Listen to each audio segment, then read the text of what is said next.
Right there, and here we go again with another Sammo Hung movie review. And we're going to be looking at Iron Fisted Monk here today, which I got in this little trilogy box set from Eureka with Magnificent Butcher and the groundbreaking, well, the ultimate classic Eastern Condors. But we're going to be having a look at Iron Fisted Monk today, which is a film I probably should have reviewed a lot sooner than what I have in terms of, like, say, Sammo Hung's filmography.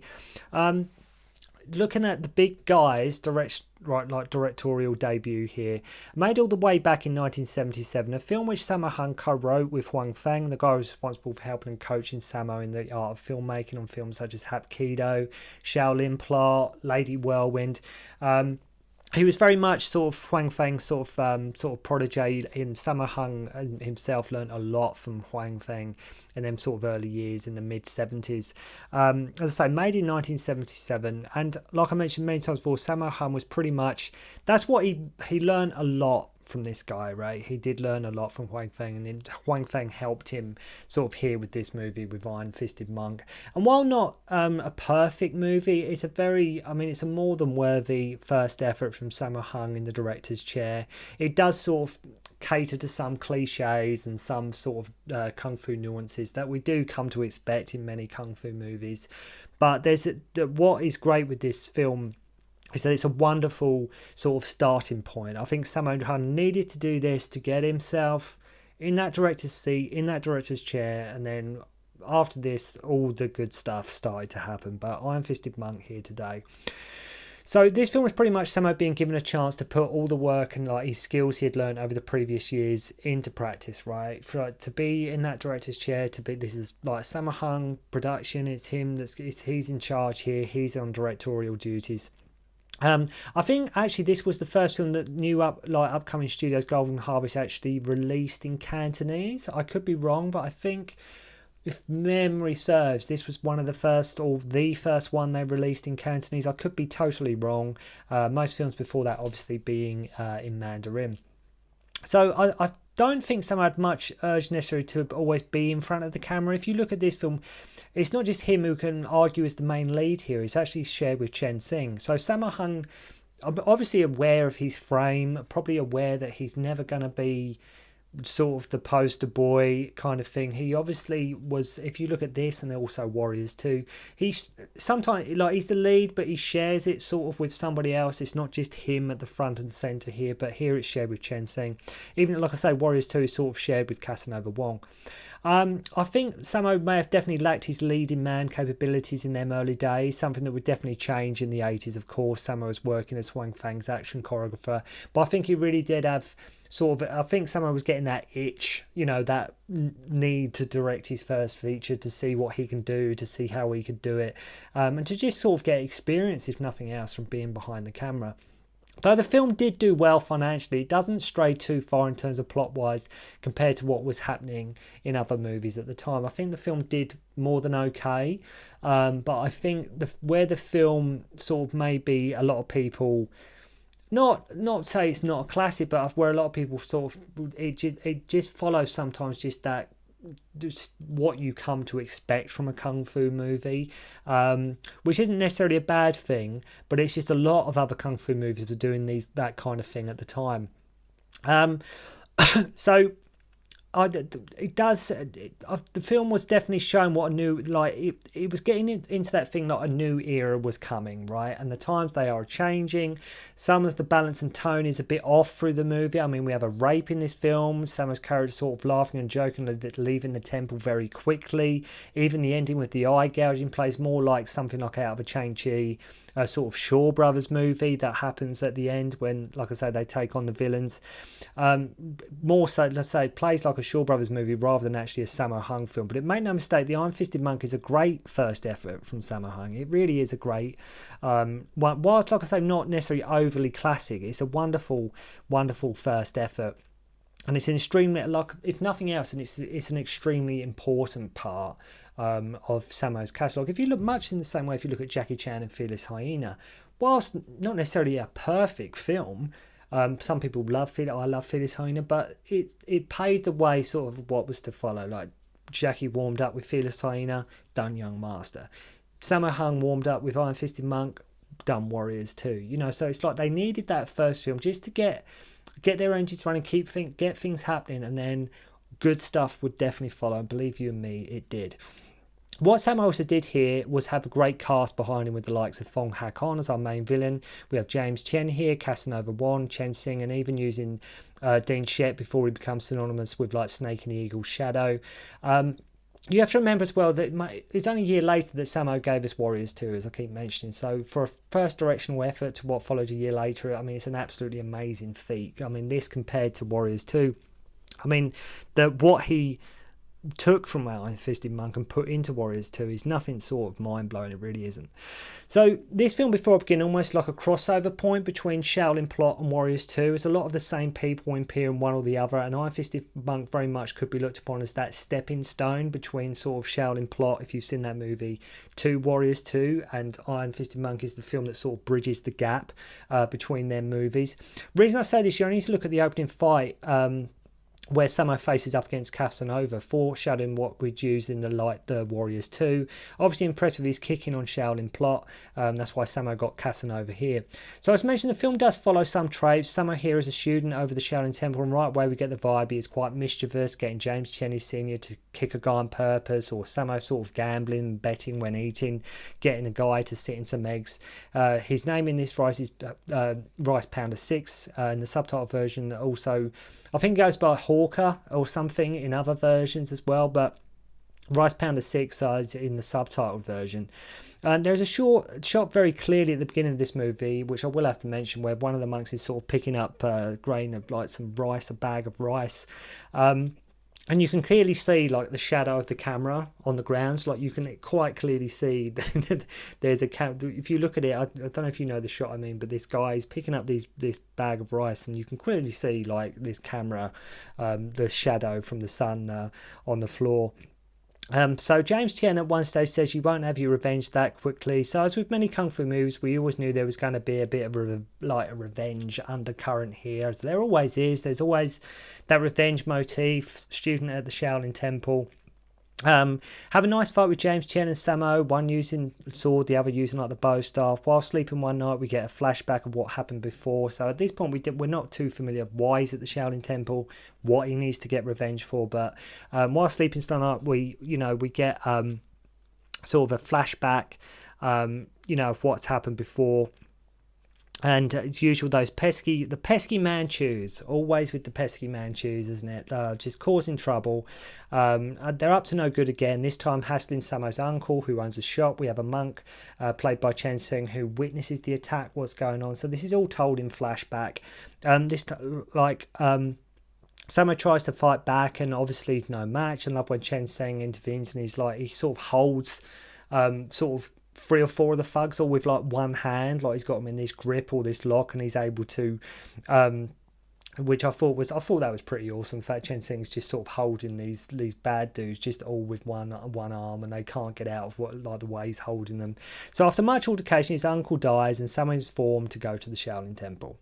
What is weird or odd is that Sammo just ups and leaves the temple, right? He just goes. Like, you're not in the temple for very long in this movie.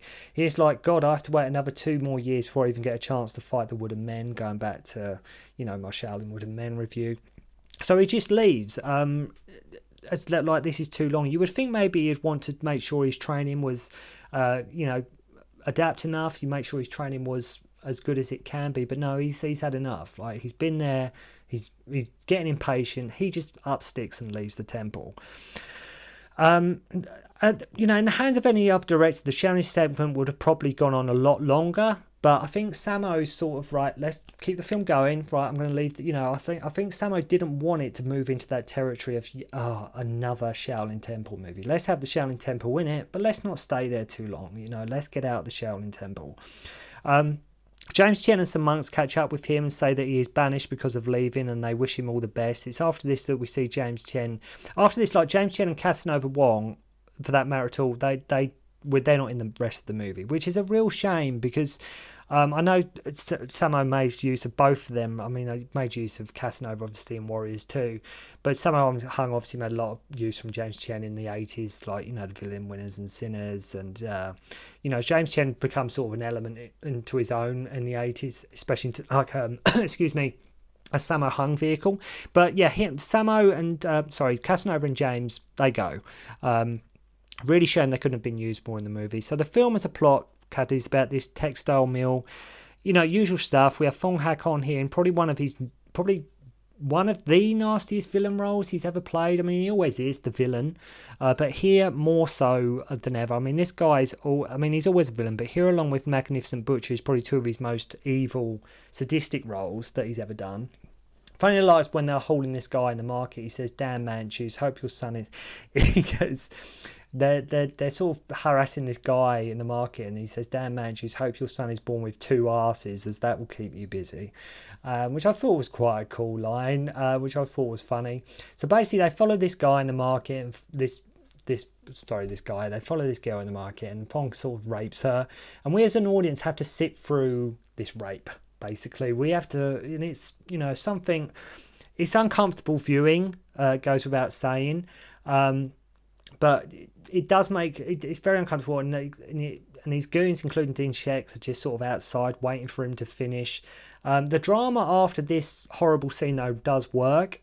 We learn of Lung, who works in the mill, and it's his sister who's been raped, and the way she just stares vaguely into the distance after the altercation. Lung's so angry and crying, wants to know who did it, and eventually she takes her own life. So it really is trying to get, these are some nasty, evil dudes going on here, but it does play into that. As I say, the rape scene is it probably could have just been implied. I don't think we necessarily had to see it. But a bit like sort of in Magnificent Butcher, where he is sort of that guy.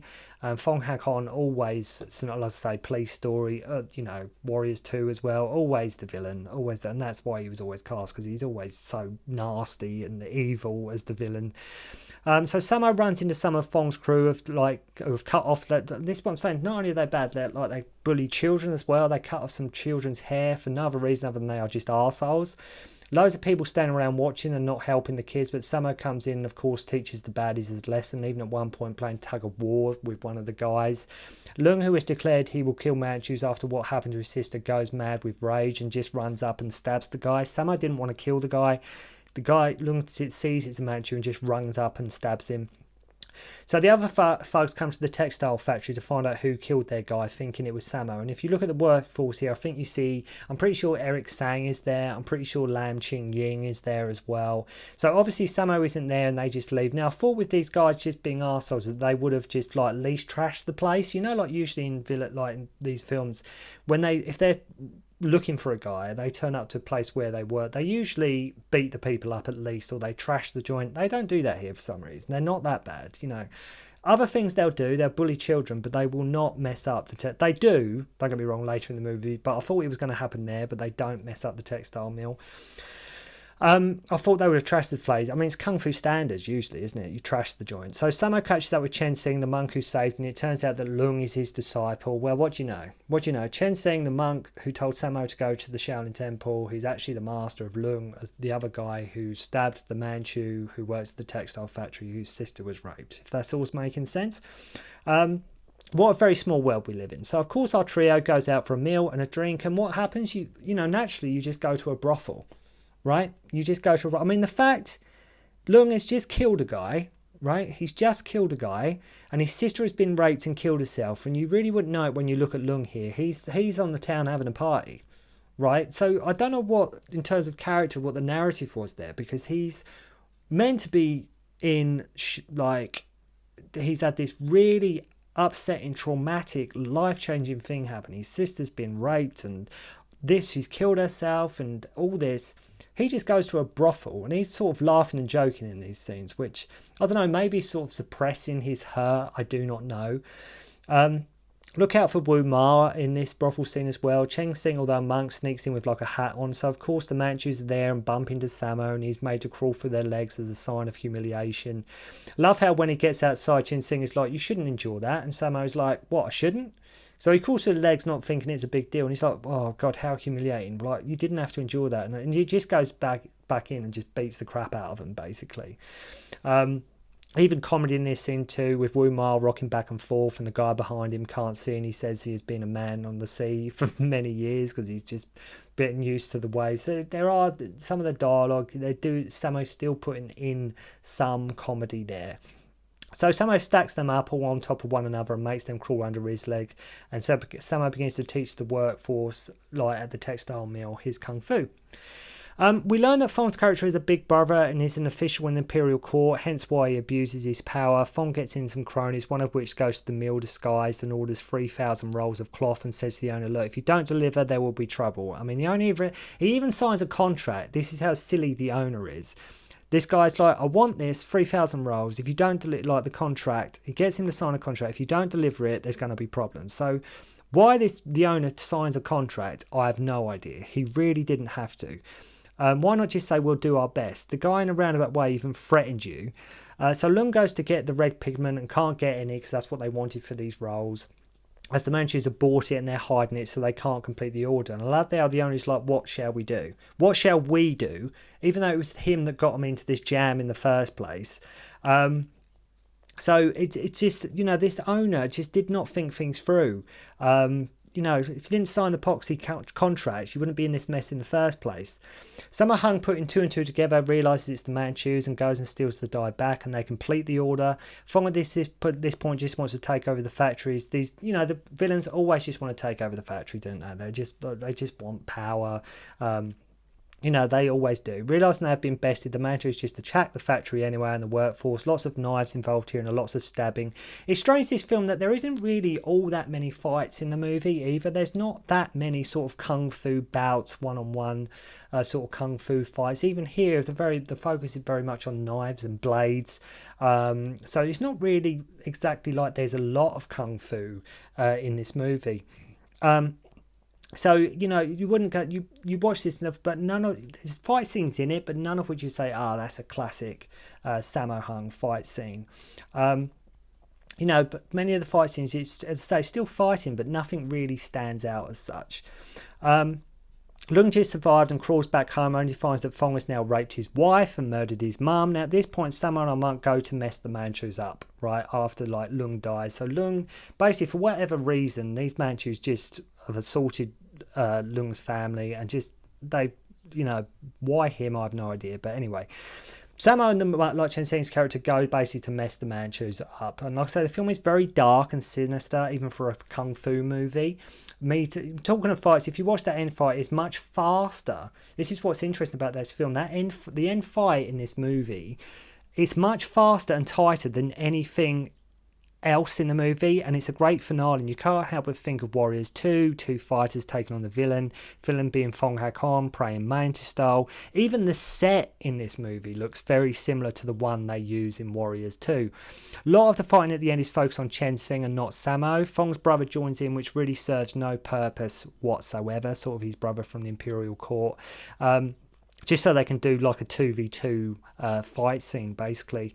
Ends up getting his eyes gouged out, and thus concludes Iron Fisted Monk. It's a really good movie, and it really remains well as I saw this film. I always saw it as like a warm-up to Warriors 2. This is how I'd always interpreted Iron Fisted Monk. It's good, but what followed was even better.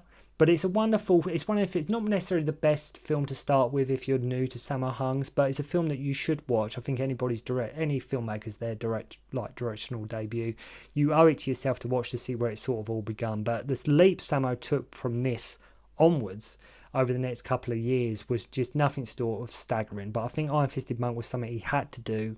I think he learnt a lot directing this movie, and as I say, and it paved the way for films like Warriors 2, Prodigal Son, Magnificent Butcher, and so many classic Sammo Hung movies. So if you haven't seen it, if you haven't seen the big guy's first foray into the director's chair, make sure to check out Iron Fisted Monk. Thank you very much indeed for watching, and I'll see you again soon. Don't concentrate on the finger or you will miss all that heavenly glory.